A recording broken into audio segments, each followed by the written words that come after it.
Welcome to Zakinova Team Podcast, Yelena. It's such an exciting moment for me to welcome you into this wonderful studio where I get a chance to just escape from the world and invite all the exquisite and exclusive and very unique individuals, such as yourself. Guys, I would like to welcome one of very amazing ladies in our community, Yelena Kalendareva.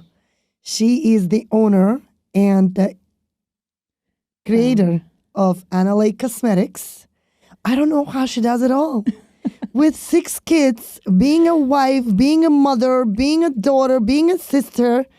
I mean, I don't even know how you do it, Yelena. So let's begin with your journey. How did you start? What was the main secret behind creating Aneley Cosmetics? How do you juggle it all? Wow, the introduction was like, wow.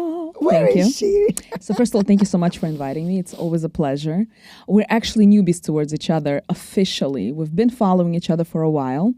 And then we met through your Hatikva concert, which was such an amazing concert. And here we are. Here we are. It's crazy. It's been like a month or not even. Yes. So how my journey started, wow, just like any, I guess, entrepreneur that has a reason for existing. I never wanted to have a makeup line. I never even thought about it, to be honest. I'm a cosmetologist. So when I started in the trade, I was doing a lot of facials in the first salon that I had. And as I was doing facials, women would always ask, could I put makeup on? And I said, no, like if you ever had a facial, you know you're not supposed to do that. So I went on Google and I said, okay, is there a line out there that I can bring in that would be good for after facials and waxing? And I couldn't find it.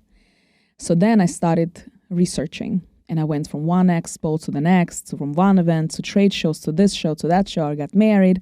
I had 2 kids. I had the first 2 12 months apart. So I believe it was in May. I don't know why I want to say May. And my husband, he loves to play basketball. And that evening, why it's so monumental to me, because it was a turning point in my whole entire existence, probably, in my career. And so at night, the night before this amazing event, I asked him, can you please not go play basketball? Because tomorrow is such a big event. We have a 1.5-year-old and a 6-month-old. I want nothing to go wrong because no matter what, I'm still going. Okay, he says, don't worry, I'm going to be fine. We're just going to play with the guys. He comes home 11 o'clock. His boys are bringing him. He fractured his foot. You don't understand. Don't tell me you still went. I still went. I was screaming and crying. I wasn't violent. I'm not like that. But I was just like, enough, because there were so many times until then that like my salon burned down and I had to get away from there and I had to go to Manhattan. I had to start fresh. There were so many times when I had to put myself in the back that I was like, I'm not doing it anymore. So go call your mom, your aunt, whoever you want. Call my mom, my sisters. I'm going. It's a very important event. I warned you and I went. And guess what? At the end of this show, like at 5 o'clock, right before closing, I walk into this tiny booth and I'm already like giving up. And I'm like, I'm looking to have line of foundations that would be safe enough to apply after waxing and facial. And this chemist, he goes, oh, you need pharmaceutical grade minerals. And I was like, what is that? I never heard of it. I know cosmetic grade. So he started explaining it to me and how safe it is and all the science behind it. I was like, oh my God. We exchanged phone numbers. I come home and I tell my husband, and my husband was shocked. And his mother was shocked that I went, and my mother was shocked to this day that I went. And I said, you know what? This is what I did back then. First of all, I never regretted it.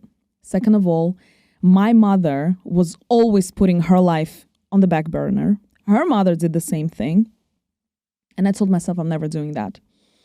And when I did that, my mom told me, you know what? I would never do that, but I'm so proud of you. And look at this. Look where it came. Look where I am. It's like, it's incredible. Like I never even thought in a million years. When I came back, when we created Line of Foundations, I came back to the salon and I gave it out to the women. And I said, here, test it out. What do you think? And they were like, oh my God, this is great. And I thought that would be it. Just the foundations. Didn't have a name, nothing. It was just the foundations. But then they were like, well, can we have blush? And can we have this? And I was like, wow. So I had to create a name. So I took my name, turn it around. It's backwards, Yelena Aneley. Beautiful. And I said, you know what? I like the way it sounds. So actually my clients played a huge part in creating Aneley Cosmetics. My client told me, well, Aneley what? Like, how are you going to present? And I was like, just Aneley, like Aneley. He's like, no, but is it Aneley Cosmetics? I was like, yes, that sounds great. Aneley Cosmetics sounds great. So I put Aneley Cosmetics. And then I was kind of putting Aneley Cosmetics kind of on a back burner, but then I had a coach, which is huge.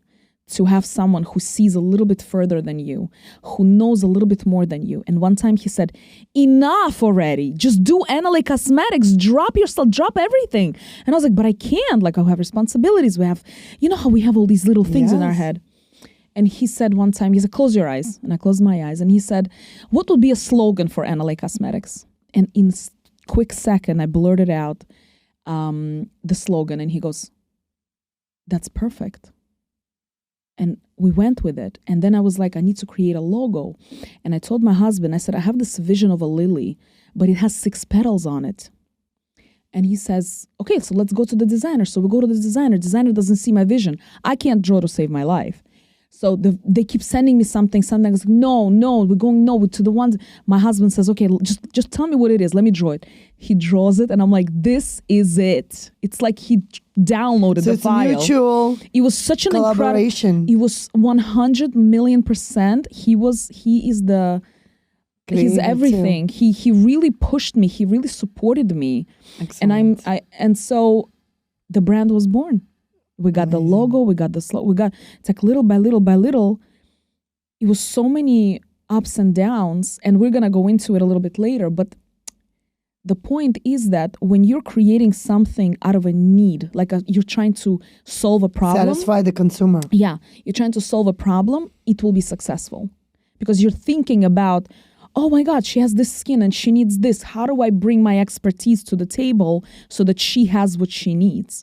So the attention never goes into money. No. The intention is never about the money. Correct. The intention is how many creating people a can product. I help? Correct. How many people can I help? And then after that, oh my gosh, in 2017, a woman walked into my salon and she goes, you have powder cosmetics? And I said, yeah. She goes, you know, you could use it on Shabbat. I said, what? We need to use specific makeup on Shabbat. I never knew that. Wow. And so I started digging, and I'm a researcher, and I don't take no for an answer, and I don't care what anybody says. God, you know, I'm like, if there's a halachic way, which is the right way of doing this, I'm bringing it in. So my husband, God bless him, he has the contacts in the rabbinical world. He's like very religious, and he's, you know, his family is very religious, and he starts making phone calls. Who knows makeup? Who knows like Shabbat makeup? So we go from one to the next, to the next, to the next, to the next, and then we get to the rabbi that approved the line.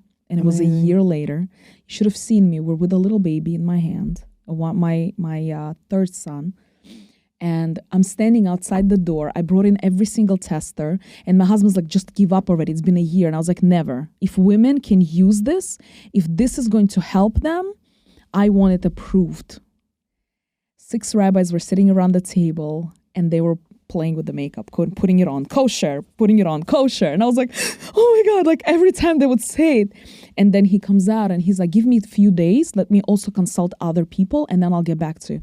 Those 4 days were a century for me. Wow. And then I come back with my husband and the baby in a car seat.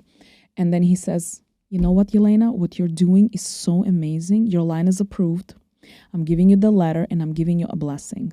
Wow. So your cosmetics line is fully No, so only approved? The powder line. The powder line only. And there's a way to do it, and you guys can all go to Aneley Cosmetics and watch the videos. But it was such a journey, and the journey is constantly not about the lipstick, because God knows we don't need another lipstick line, we don't need another makeup line. We have everything, right? But the journey was about, how do I bring women what they need right now, right? And that's safe, that there's no chemicals in it, that's actually good for your skin. Mm-hmm. So that was my journey.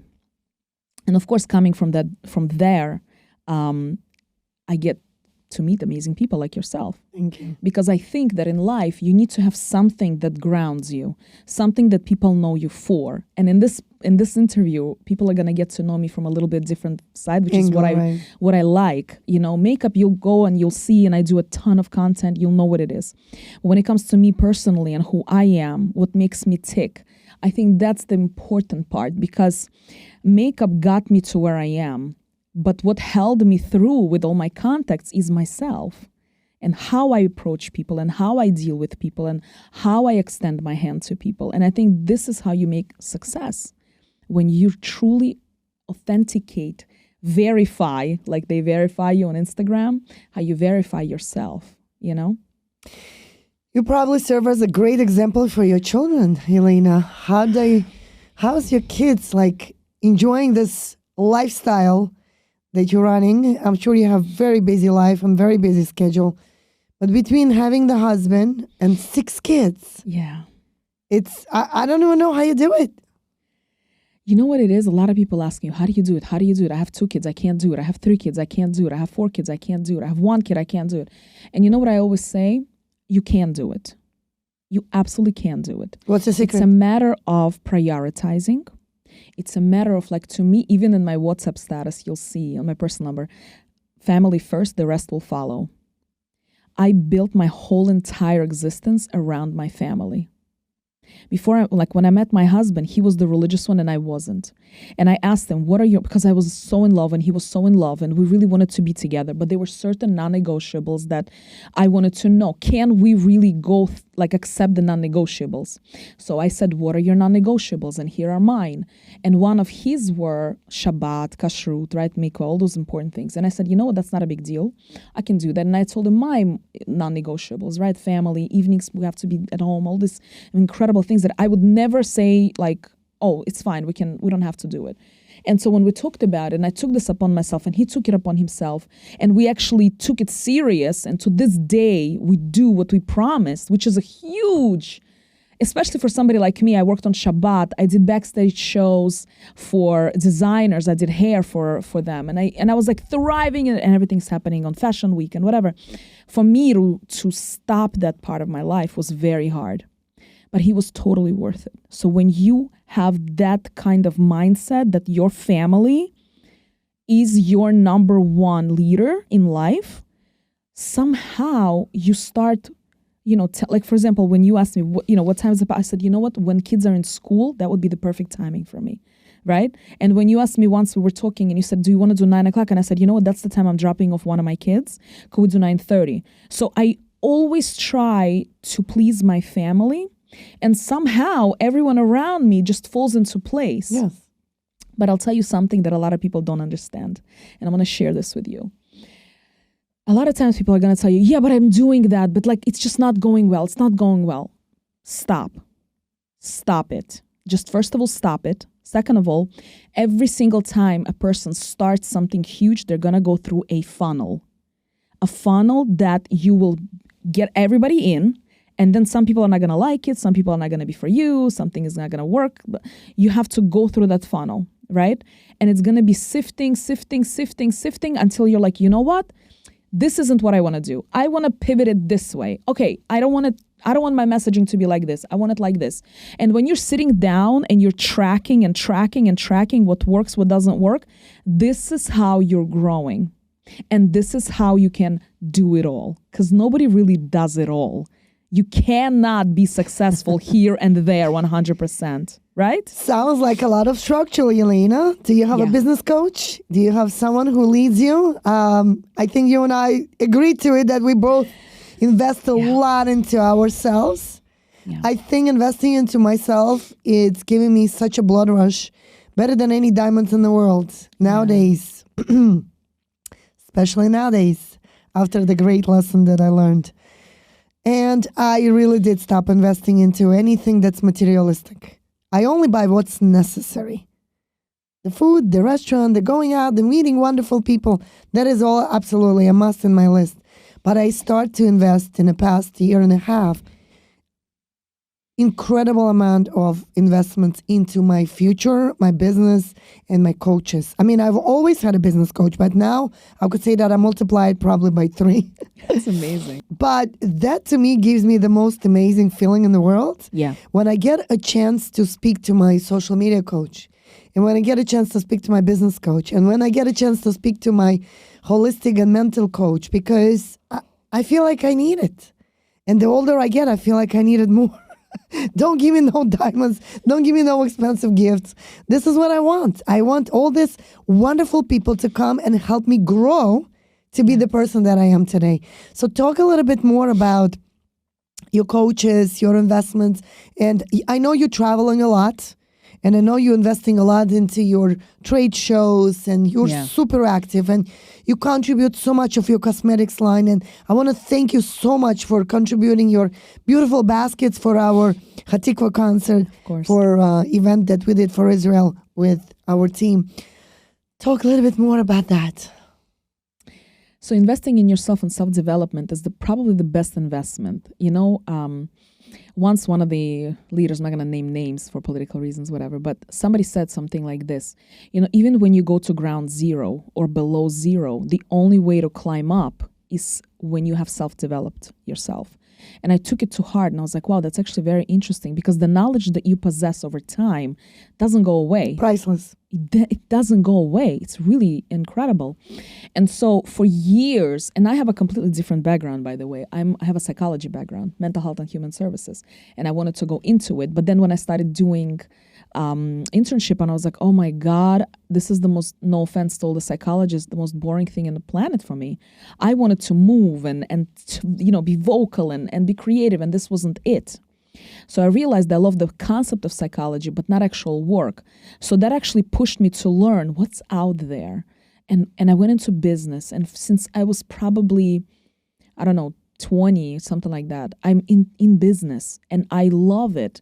And I love the coaching world. I like the word mentorship better, because I need a mentor, not so much a coach. But I've done it in a variety of industries. Right? So I had a real estate coach, not for real estate, but for the sales techniques. I've gone into the beauty coach, not because I want to know how to put makeup on. No, not at all, but business related. And then I went into the hair, and like in every single sphere, I was like, this is incredible. And then I took a mentorship with coach to become a coach. It was just so much. And then I did a social media, and then I did a marketing, and every single time, and I don't stop. To this day, I'm doing something, I'm learning something. Thank God I have a good team, and they always teach me also. But what did it teach me? It taught me how much I can give back to people who will probably never invest one penny into self-development. Not because they can't afford it. A lot of people can afford it, but because they don't think it's important. Value. They're like, why should I give money to somebody? I can Google it, I can YouTube it. Absolutely you can, but A, is it for you? B, if you have a question, who's going to answer? Do you want to accelerate your process? Do you want to be a slowpoke? It really, to me, I want to be quicker. I want it faster. I want to get there. And to this day, women constantly send me messages, Yelena, how do you do on social media? Can you help me with this? Can you help me with that? And I have enough knowledge to actually pass that down. So having a mentor, I think, is crucial. But also remember, you can't learn forever. At some point, you need to stop learning and start applying, right? You need to start applying, right? Correct. Well, Yelena, after the Hatikva concert, I was very fortunate. I don't even remember exactly to this little moments, but I do remember that after Hatikva concert, I was so exhausted, emotionally drained out. And I was actually doing my yoga the next day, I think. And I got a message, invitation to your group event. And I was like, oh, do I want to do this right now?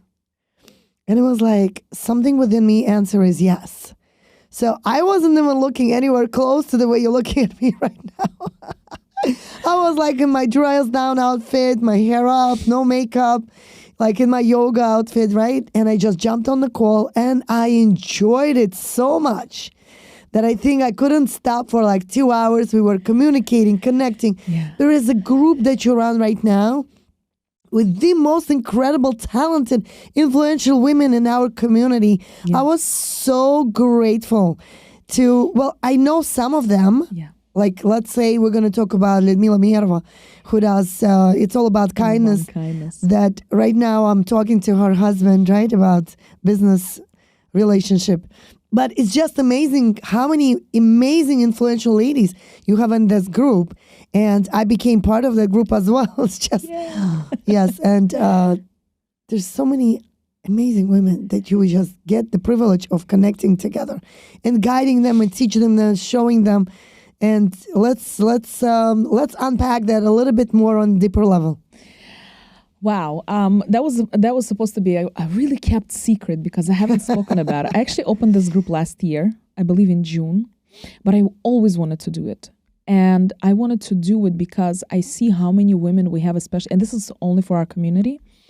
I see how many women we have and they're so talented and they're so incredible. And I'm like, if you can just tweak a little bit over here, it'll be much better. And I'm the kind of person, I'm never going to tell us to your face, could you just fix it? What is that? You know, I'm not going to do that. I'm very respectful. But in my mind, I'm like, but if you tweak just a little bit, if you just change the thumbnail a little bit, it's going to make such a huge difference. If you just look straight into the camera, like little tweaks, and it's been bothering me and I'm like, what do I do? How do I do it? How do I do it?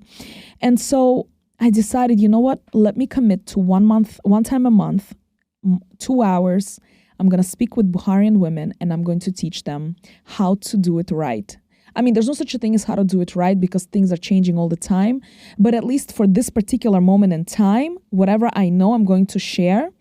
And women started responding and they were like, yeah, I would love that. And I was like, would you like to be part of a business mastermind?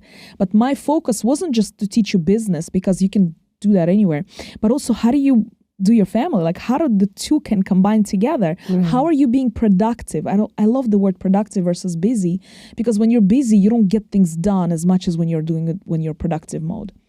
And so the women, we come together with our own WhatsApp group. There's a little email list and I put together a very concrete, curriculum and I go along with it. I don't like to waste people's time and I want to give more than they can use because I want them to be pushed to an overwhelm when they're like, oh my God, I don't know what's happening right now.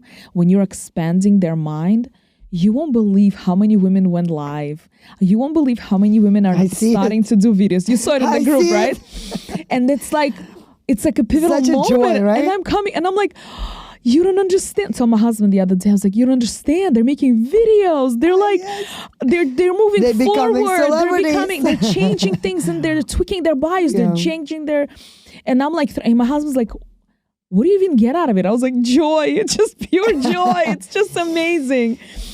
So I feel like the amount of things that I was, fortunate enough to learn, I feel like why not share? What is it costing me? 2 hours out of my month, out of a whole month? I feel like nothing. I found my twin. It's such a joy. And I'm like, if I can give this to you, take it. I have so much of it. Take it, So this is what the group is. And I called it Baharian Influential Leaders. This is the women's division. And I think it's going, well. I think it's going well. I think you're doing a phenomenal job. Thank you. I can always contribute and come in and say, okay, I'll put my hand into it and we could do this together. But I have so many ideas. I have so many thoughts in my mind that 24 hours is just simply not enough. It's not enough. It's like scam. And I know, right? I need a little it's bit like more. No matter what, we all have, no matter what. I just want to remind people, we all have 24 hours a day. Yeah. And I just want to remind our audience that how we spend our time turns into what our kids, our grandkids, our families are enjoying. I have some clients right now that I'm just give this as a little example. I have a client who recently sold her building. She's an older lady, and she gave the money while she's still alive to her other 2 kids so they could live close by. She paid over 50% of the down payments on their new purchases. And when they came to do the walkthrough, I looked them in the eyes and I said, do you realize what your mother did? Your mother didn't waste any time. She actually invested into that building. Now that I appreciate it so much after 20 plus years, she now sold it. And what did she do? I mean, you can never eat so much. I mean, really, if you think about it. Imagine creating something that is just multiplies by 1,000,000%, and then you could give to your children, and you could give to your grandkids, and you could give to everybody around you. And that's the legacy that we are building right now and would like to leave behind. 100%. I mean, when you go to the other life, when you're done here in the physical world, right? We spoke about it. To me, like, it's not the amount of money you're going to leave behind and not the amount of buildings you're going to leave behind. Yeah. It's the amount of people that's going to show up to your funeral. It's the amount of people that's going to show up to your memorials. It's the amount of people that's going to talk about you. It's the amount of people that are going to really think to create something in your legacy, to follow and build your name, to kind of like continue the generations, so we can continue to build and give back. And I think this is what our community is really missing, I should say, is very focused on material things and less focused on personal development and personal well-being. And to me, this is priority because I feel it's like the most important part of the area that I did not master before, but I'm diving into it very slightly and I'm sharing it with everyone. So a lot of You're people... taking them with you. I'm taking them with me. On the journey. Trust me, Yelena. A lot of people question me like, Olga, what's in it for you? Why do you do this? What do you get out of it? And you just said it. It's a pure joy. Internal, unconditional joy. When you see people just being closer to you and like following, like I get to walk in right now to places and people just look at me and I feel strange and I feel weird because I feel the way they look. And I come home to my husband and say, what's going on? He's like, hello, you everywhere. What do you think is going to happen? Now you have to accept it, right? And it's that transition where I'm diving into that acceptance mode where people really understand that whatever I give, whatever I share, whatever I do, I really do it from my heart. And not just for me to like showcase like, oh, this is the Queen Olga that's coming out and wants to share. No, I want to bring everyone with me on this journey so we could do this together. Because together, can you imagine how much we can achieve? Together we could build so much. And through this little small relationships and connections, right? I've met so many beautiful ladies from your group and I just have to find the time to call and talk to each and every one of them really because I just love and admire them all. Yeah.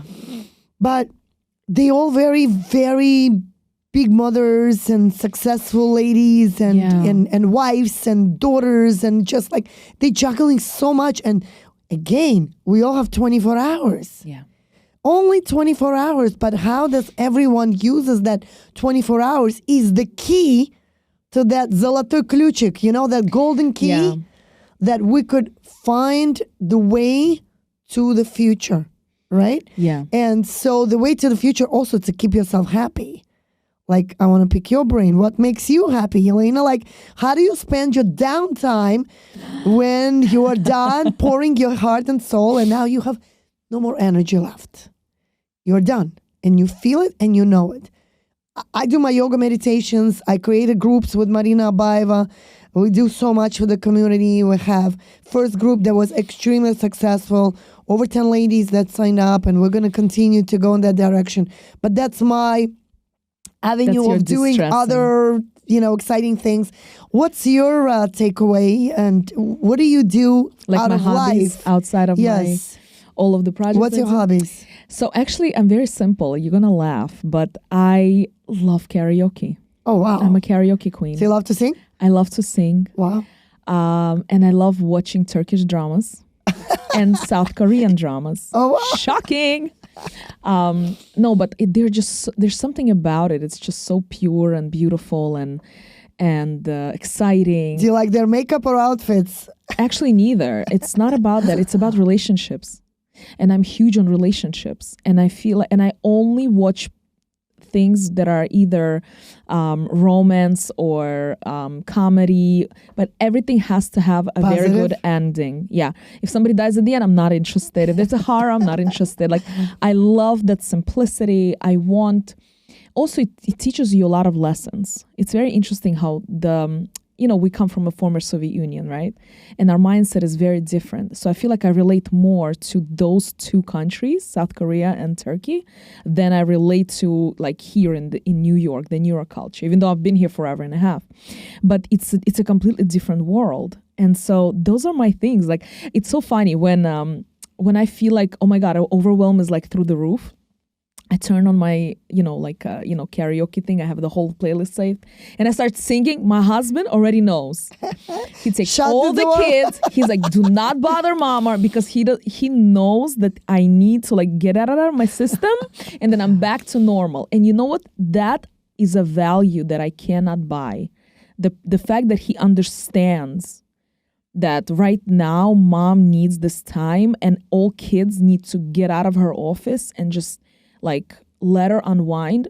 You cannot buy that, which is a huge thing when, a lot of people don't have that in the house. They don't have a partner in life, whether it's a husband or a wife, that will support their vision, that will support their lifestyle. My husband supports my lifestyle, meaning when I have to, like yesterday, I was setting up a new location that we put our Shabbat line in. And I was in there all day. And then I was there a couple of days ago also setting up. And I'm like, Daniel, I need you to drive with me. We need to, like, it's just too many things. And he's like, yeah, cool, no problem. He comes with me. He brought in all the stuff. I organized it nicely. Then I came, then I left. Then I brought it. It's just so much. And then last night I came home and he has a fever. And I was like, shoot, I have to drive my mom to Brooklyn. And I'm like, I'm at capacity. My husband's in bed sick. And I was like, and then my dad calls, you know what, I'm going to come pick up mom. And I was like, it's God. Just like God does these things. So what I want to say is find that person in life, whether it's your husband or your wife or your friend or your nanny or whoever. There has to be a person who will pull it through for you, who will hold it down for you, who you can call and say, I need help, right? And they will be there for you. For me, that's my husband. I guess it's a lot of people say, oh my God, you're so lucky. You're so lucky. Luck has nothing to do with it. You work for it. You build it.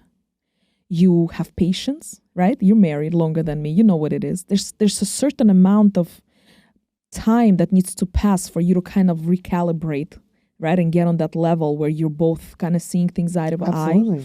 And a lot of people can't handle it, unfortunately. Well, it's like planting seeds, right? Yeah, you have to plant seeds. If you have empty grounds and you start planting seeds, it's not going to give you anything back unless you wait. It takes time to grow trees. It takes time to grow the fruitions of what you planted. And it takes time and a lot of patience. Yeah. And that's what we're noticing right now, that younger generation is lacking and missing that. We're going to do another episode on that segment.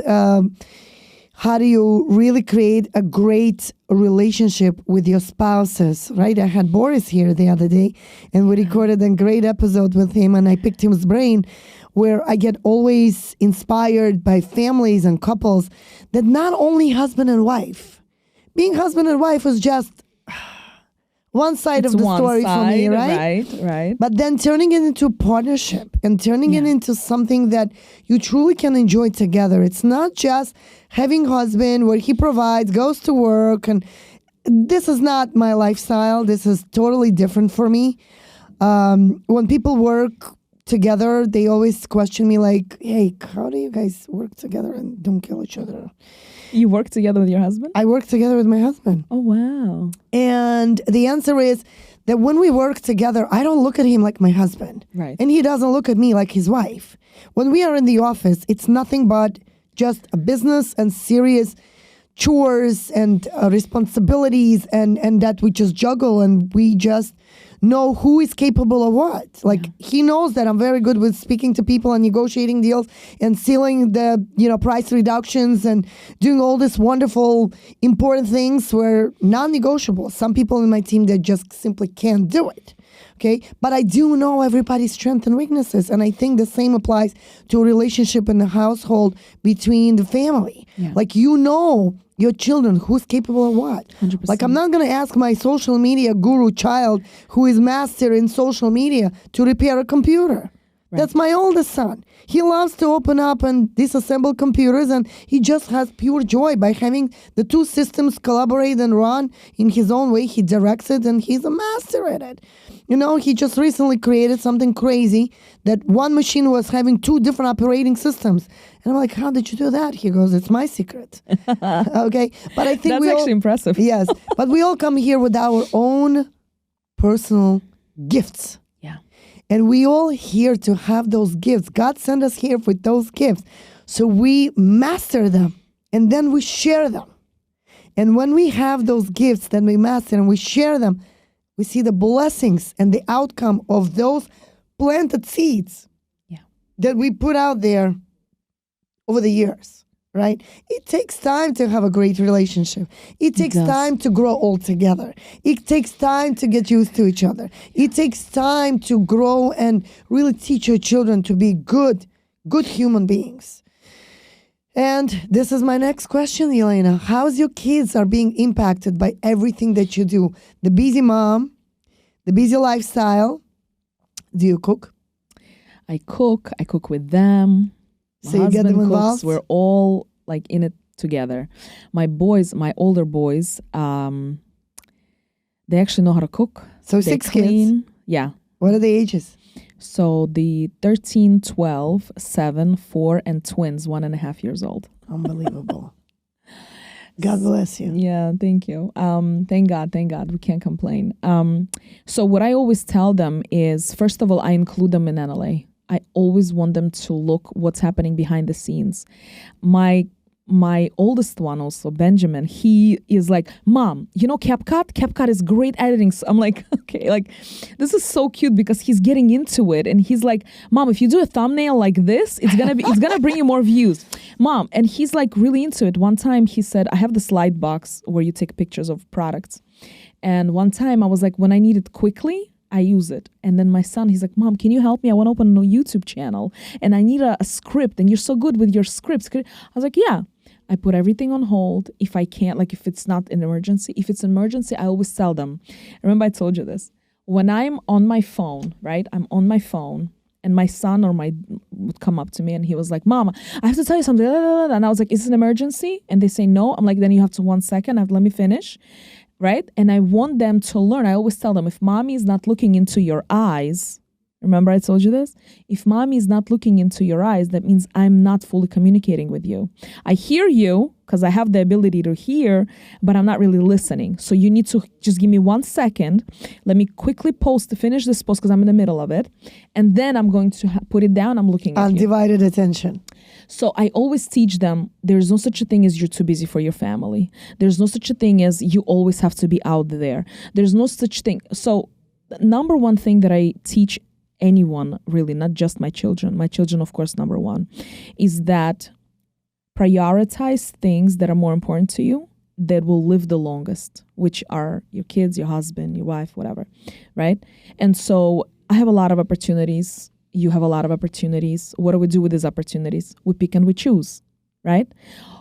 I can go to many, many different podcasts. I can go to any, and they're all fantastic. But then at the end of the day, you have to sit down and say, okay, this podcast is in Canada. This podcast is in New York. This podcast works with my immediate clientele. That one is a future, not necessary. So you have to you understand? And I teach this to them. I'm like, you see what mom is doing? Do you see all of these requests? Prioritizing. Do you see how I'm doing it? And so there are also times when I teach them, now you need to leave me alone. Like you need to step out and you need to not even knock on the door. Of course, if it's an emergency, always come in. But you have your father there, you have your grandma, whatever, your babysitter, just leave it alone. So when you're including them and showing them the ropes, they look at it different. Another huge thing that I want everybody to understand, those that kind of not processing, your family is your first business. If you can't run your family, you will never be able to run your business. Very true. You can't. Your employees are your children, right? Your co-owner is your husband, your wife, right? Right. How do your business is your house. Right. Right? So if you can't handle the house, I don't think you're ready for a business. Let that sink in for a second.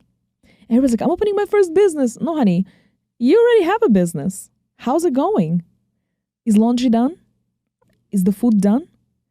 Did you watch a movie with your kids? Is there a night out for the kids? Right now, my kids are off for a week. Or what are we doing? Am I sitting on podcasts all week? Absolutely not. We already planned things with the kids that we're going to do, right? So you put everything on hold and you do what you need to do. You need to run exactly parallel next to, I should say, with what happens with your kids. So those are very important things to understand. Amazing. Yeah. Well, I'm sure your kids will enjoy all your fruitions. And I know that you did not pick the easiest route to create the line that you created.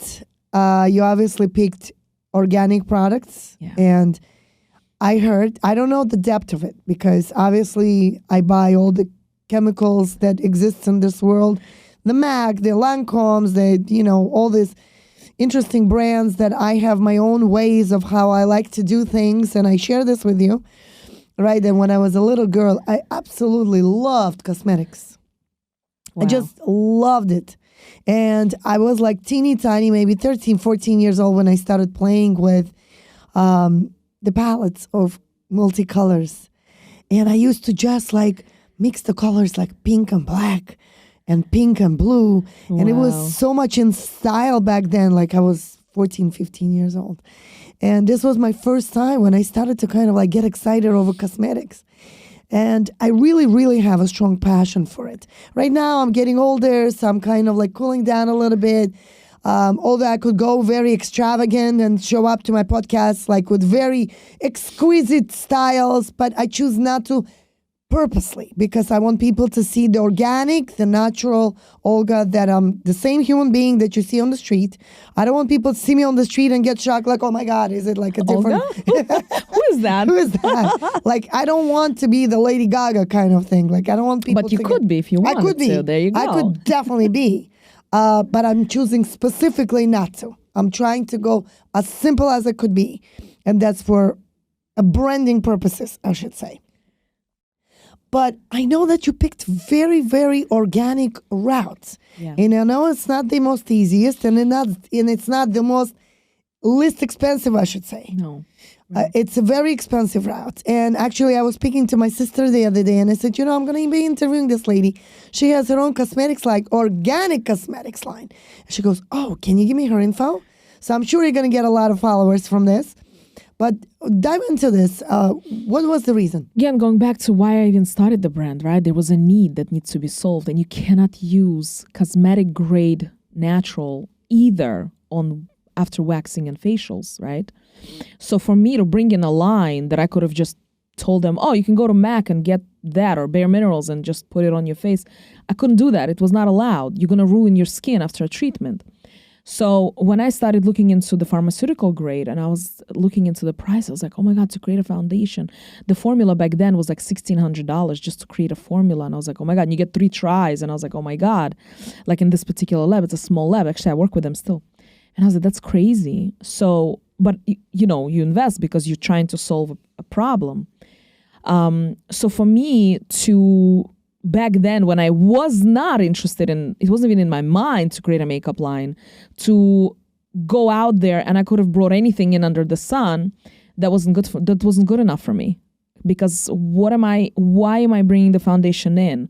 I'm trying to solve a problem that women want to put makeup after certain cosmetic treatments. So if I'm going to bring in MAC, I'm not solving any problems. They can't put it on anyway. I'll have to tell them, wait 8 hours, wait 10 hours, let whatever we just did, let it, work.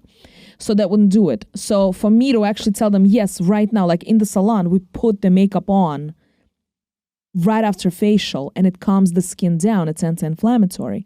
We cannot do that with like other brands. Just can't do it. So that's the reason why I was like, you know what? I have to invest. And every time you have a formula, you have to invest into that formula. And then if it doesn't work and the shelf life is not good and something is not right and we can't source the ingredient that we want, it's very costly. But to me, again, going back to what's the mission? What are you trying to achieve here? How many women can I help? That's the mission, right? How many women are going to walk out of the salon knowing that their look, feel, they their skin is good, whatever the treatment they just paid a lot of money for is actually going to work, not going to interact. this was my mission. I was like, I need to solve this issue. So yes, it's so much more expensive to make organic natural. Also, we're PETA certified. We're comply with European Union, which is huge. They actually have, back then it was 1,376 banned ingredients. It's crazy. And then when I called the FDA, when I started my line, I said, hey, what do you certify a line in? I want to get certified. The lady goes like, we don't certify lines. I was like, oh, is it regulated? She goes, I mean, like, we don't like 8 ingredients. And I was like, I'm shocked. And then I Googled it, and it says back last time anything was regulated was 1964 because somebody went blind from a mascara. And I was like, 1964? It's like so many years later. What's going on? So that's how I found European Union. And I comply with European Union and Japan and all this. And it takes work. Because besides your chemist that you work with, I need to be on top of everything, right? And I'm not a cosmetic chemist. I took a course with a cosmetic chemist because I like to learn, again, because I wanted to understand how the formula works. But I was like, wait a minute. If it's going to solve this issue, then that's the route we're taking, right? So that's why I did it. How many hats do you juggle in business world? Ooh. Now I'm juggling less hats because thank God I'm growing a team. I have a fantastic team. And so I don't do my social media anymore. So whatever you see, unless it's my face, like I'm recording the videos, then yes. But all the editing, all the posting, everything there on top of it, I have a social media manager who manages all that, who tracks and metrics, but I did all this on my own. I still do ship sometimes. I do have someone who does that with me, my assistant, but I still also ship sometimes. And of course, I'm the customer service. I'm everything. I do everything behind the scenes, ordering, inventories. Lots of repeat clients? Yeah. Thank God. You know what? Surprisingly, because we always go by statistics, right? Like, according to the statistics, makeup line in the similar industry have this return. And I was like, we don't have that. And I'm like, I don't even want to say it out loud, like not to jinx. So, but no, actually we have very loyal customers. And you know, when they say the people that are going to build your business are people you don't know, as difficult it is to admit, but it's the truth. Clients that build up Aneley Cosmetics, I've never met them in my life. I don't know who they are. They're strangers across the world, across the United States, like that I met through, just through their orders. So that's just how the world goes. What's one piece of advice you could give somebody who wants to get into a business world? Not maybe cosmetics line, but someone who is looking to start a new business. What attributes did you have to acquire to get to the point where you are? First of all, learn how to be patient. Learn how to be patient. Don't talk about things until they're done. That's a good one. Especially, unfortunately, some of the areas in our community, they're not going to wish you well sometimes, and it's sad, right? So just keep it to yourself. Keep it to yourself. At the same time, be kind to yourself. Don't work 24 hours a day. Split your day to certain business hours and try your best to stick with it. Though business owners, we don't really have business hours. But the past couple of years, I started forcing myself, 5 o'clock, stop it, unless it's a big event, And of course, give yourself some time to kind of kick back, do something silly, go out with a friend, go out with a husband, with a wife, with your kids, with your friend, whatever. This is on a personal, and in a business, you have to have someone there with you. Somebody that's going to hold down the house. If you're married, you have children, your partner needs to understand what you're doing and needs to be on board with you. And until they understand, it's going to be very difficult. So nobody's going to come, like when people say nobody's coming to save you. That's not true. There are a lot of people that can come and help you. There are a lot of people, especially in our community. We have a very tightly knit community. And that's why I'm so involved in it, especially the past few years. Very involved in it. And get in touch with your authentic Bukharian. What is authentic Bukharian?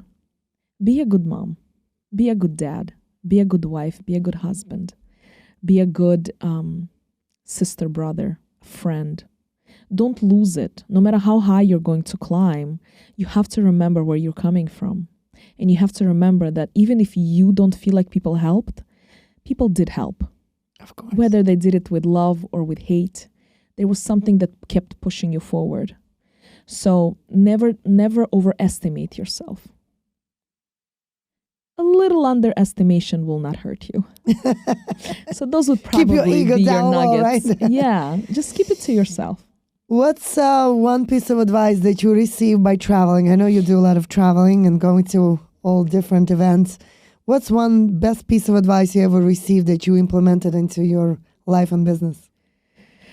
Oh my gosh. First of all, we are more alike than we are not. That's one thing that I learned. And this is universal throughout the world that I've seen. And a piece of advice would be, wow, there's so many things. I would probably say, stick to what you really truly believe. Stick to it. It's very hard. And only recently probably, I'm really truly sticking to it. We get lost very easily by trends, by what other people are doing, other brands are doing, other moms are doing, other dads are doing. This family is doing better, this family is da-da-da-da, and you get diluted. Stick to your authentic self. Understand what you really want. And it will mean only words to you until you really realize what it is. But once you hit that point where you're like, oh my God, I'm living in my authentic self, and I feel so good about everything I do, and everything comes from that place of authenticity, this is when you start living. Earlier, that's great advice. Thank you. Earlier, you mentioned that when you and your husband were dating, because my belief is that every single, whether a male or female, every single business owner has someone behind them that leads them, guides them, and supports them. And obviously for you, this is your husband. Yeah. What's one piece of advice you could share with younger generation, I should say? While people are having their expectations up on high, what would you share when people are just in the beginning stages of making a commitment to saying, yes, I do? What's their expectation? You're really going there. You're about to open a Pandora box that you don't want to open, and you might not like it. But I have a lot to say on this topic, so let me be careful here and not say something that's going to, But before you say I do, before you feel like, as a man, I'm going to propose to her. As a woman, oh my God, when is he going to propose to me, right? Before that conversation even enters your mind. Did you check his credit report? No, actually. No. Now, yeah, everybody's busy with it. But those things can be ruined while you're married. So I don't really care so much. Here's what I want to say. Talk to each other and imagine how you would live together and say it out loud. A lot of times you assume that your marriage is going to be like this. Right? Because you saw it from your mom, your aunt, your uncle, like the whatever. movies? Movies, especially the movies. And he's thinking, I know how we're going to live, as I saw it from my family, and da-da-da-da-da, and that's how I want it. Then you get married, and then it's a surprise, because you didn't talk about, well, what about the two worlds when they collide? How it's going to work. Me and my husband, before we got married, we spoke about it. I'll tell you what else we spoke about. The truth. We spoke about if we have a boy, because he was religious and I was not. And I told him, I'm not becoming a religious person. Don't marry me for a potential. And he's probably, when he's going to watch, he's going to be like, you told everyone. But he doesn't really care. But it's the truth. I told him, don't marry me for my potential. I may never be religious. I'm still not covering my hair. I'm not promoting it, but it's just what it is. And he's fine with it. And I told him, if we have a boy, where's he going to go? Is he going to go to yeshiva? Is it going to be mixed? Is it going to be all boys? I don't want it to be weird. Is he going to wear a kippah all the time? Is he going to wear you tzitzit all the discussed it time? when you were dating? We were we were already engaged at the time. Oh my gosh. And then we really went into it right before we got engaged. Probably right before we got engaged. And I wanted to know because I was scared. I was like, I don't want my child, because I didn't really understand what it really is. I had a bad experience with my yeshiva. I went to public school and I was great and thriving. And I was like, what's wrong with public school? Which a lot of things are wrong today. Let's not compare apples and oranges. But I didn't understand. And I was like, why would I go there? So I asked him. And he told me, my preference to go to yeshiva. And I said, I don't want it. So if we're not going to go to public school and we're not going to go to yeshiva, let's send them to a nice private school with a mixed, And he was like, okay, we can find a mixed school that would be appropriate. Great. I was like, relieved. Okay. And then we were talking about other things. For example, well, what if we have a girl? Where is she going to go? Is she going to wear long dresses all the time? Because I feel, And then he's like, I mean, you wear appropriate things, you don't look certain. And I'm like, okay, appropriate things, fine. But she'll wear a pant. Like she'll wear pants too, because I wear also. So, and my husband was like, those are fine. Like, because he's a little bit older than me. And he's like, he's looking at certain things a little bit different. He's like, yeah, that's fine. Like, this is okay. Because I think he knew that eventually I'm just going to understand a little bit more. Not give in. He knows that me and him are leaders. We're both leaders. But the best thing is that we're compatible leaders, which is incredible. It's a blessing. So we started talking about it. And then my husband's like, well, what about, Saturday? Saturday is a big day for you. Like I want to stay home. Like those are my very important things. And I said, okay, we could stay home, but could we walk to whatever, I don't know, somewhere. He's like, you could walk. Yeah, you could walk anywhere, basically. You can't care. You can do this. You can do that. I was like, too many restrictions. And then we started negotiating it, not negotiating to please each other, but negotiate to make it clear. To make it work. And to make it work. Because we truly loved each other so much. And I never dated anybody with a kippah, by the way. This was my first and last relationship with a kippah, thank God. And he was just so chill about everything. He was like, yeah, this is fine. And then I asked him, what are your non-negotiables? And like I said before, those 3 things. And so we really talked about everything. We talked about things I've never talked about anyone else that I've dated with. I guess, this is when it's real. Because you're open and you're not living in your little world of like pinks and oranges, right? And when we discussed everything, and I have this whole thing that we talked about, so we can get into it sometime, but we really, really talked about it. And then I said, okay, so I can stop working on Saturdays. That's fine. I can't keep Shabbat 100%, but we're going to have like Friday night dinner. I'm not like, he knew that I was on the phone in the beginning of our marriage, but I was not showing it to the kids. Like I was being respectful, but I needed to grow into it.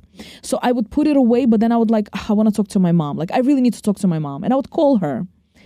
So he was fine with it. And then little by little, I was like, oh my God, I just want to shut down. And I started putting it away. And I started putting it away. And he noticed it in our marriage. Like, you really didn't even pick up the phone today. I was like, no, I didn't. It's crazy. So you have to be patient. You have to be honest. You have to know what your values are. My father was a singer. He's the whole young adult life. So he did a lot of weddings and whatever. And so in the evening, I never saw him.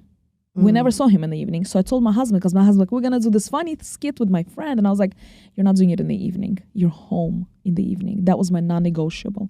I said, this is something I'm never breaking, because I didn't see my dad.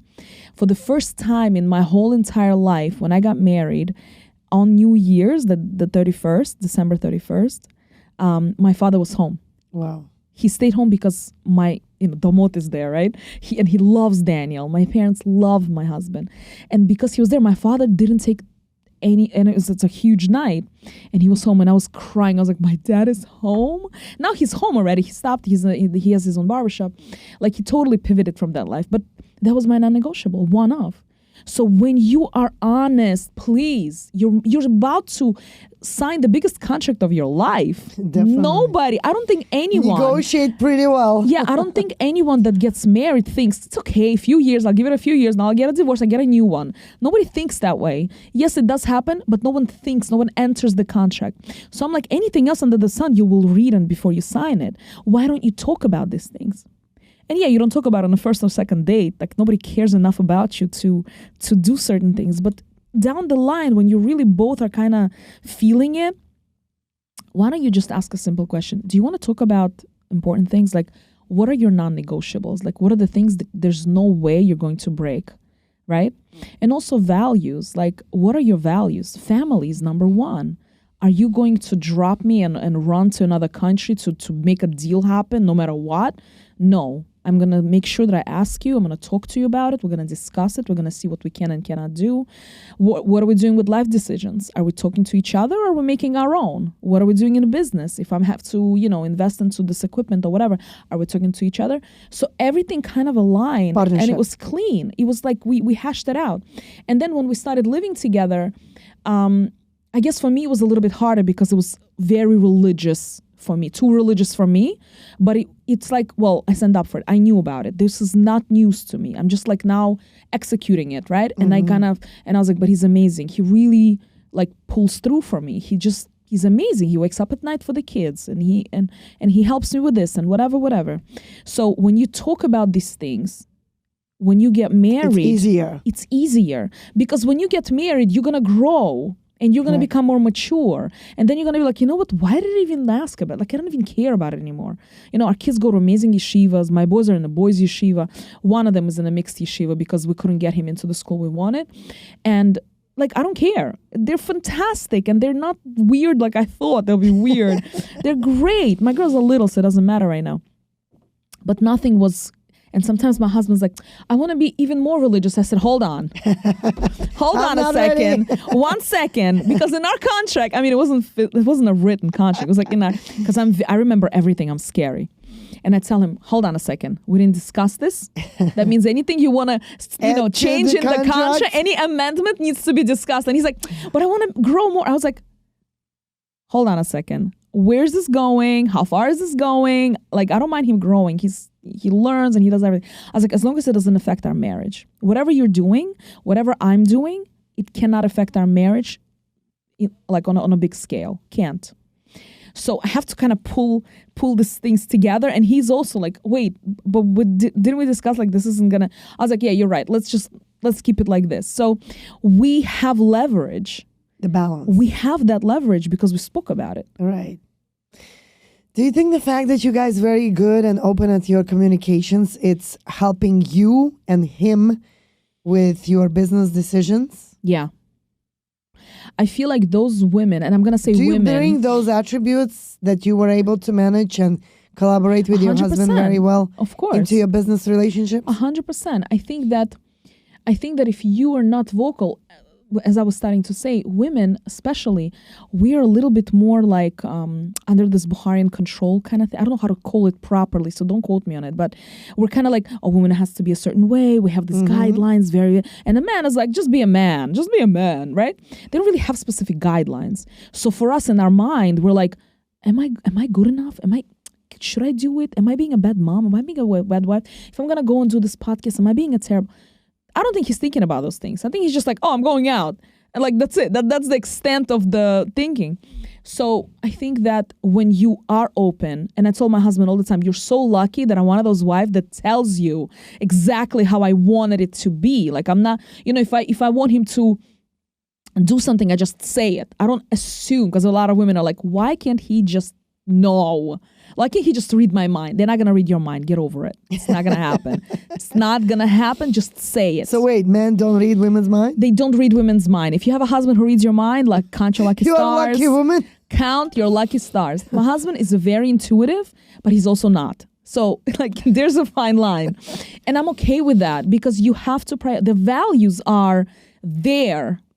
Right? So there's little things like, okay, I'm asking him to put away the sukkah for the past 3 months. And he's like, I'll get to it. I'm like, fine. It's not a value. It's not a non-negotiable. It's just it. Like, whatever, So you just have to pivot from things. Just laugh it off, whatever. Or just hire someone. Or let it go. Let it go. Just let it go. Pick your battles. Let it go. Somebody told me, man, stop listening. I'm talking to women right now. just stop. Pause. Somebody told me, when you tell a man something and, for example, babe, I think you should take this shirt off. It doesn't suit you, right? And then if you keep nagging him, he's going to purposely either probably not even do it for you because you're being a nagger. You're just constantly pushing him. So you just have to say it and then let it go. Back off. Just back off. Like, don't constantly nag about it, right? Or if you're going to give him like hell about every single thing under the sun, even like, why is the cup this way? Like they wash their hands in the morning, the boys, and then they leave it in the sink, and it drove me nuts for years. And I'm like, stop it. One time I threw the cup across the whole living room. I was like, enough already. Like I can't stand it in the sink. And then I was like, whatever. Like it's fine. So I just put it back. I don't care. It's just like I got over it. I think it comes with age. It comes with age. It comes with experience. It comes with, but if I heard it in the beginning. 30. Probably. After 30, everything changes.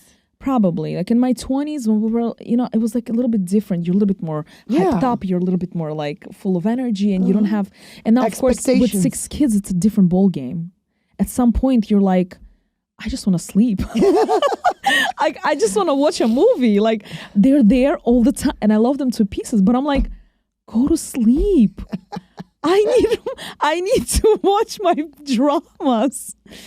No, but on a serious note, like, don't nag. Don't, like, talk about it. Like, I would sit my husband down. I was like, let's discuss this. Like, what's up? Like, what's going on? Why did this piss you off like that, And also, don't put each other down. Never. Don't curse in the house. Don't put each other down. I say this to everybody. Unsolicited advice, guys. Boys and girls, men and women. Don't curse in the house. You will never be respected the way you respect yourself and you want to be respected if you curse at each other. Oh, this, oh, that, Don't do that. Leave your street. All of us have a very good vocabulary. We know every word under the sun. Don't bring it home.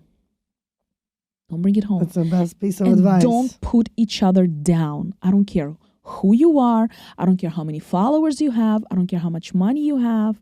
I don't care. Yeah. If you're telling your husband or your wife things that are derogatory and disrespectful and belittling, whatever, you know what I'm saying?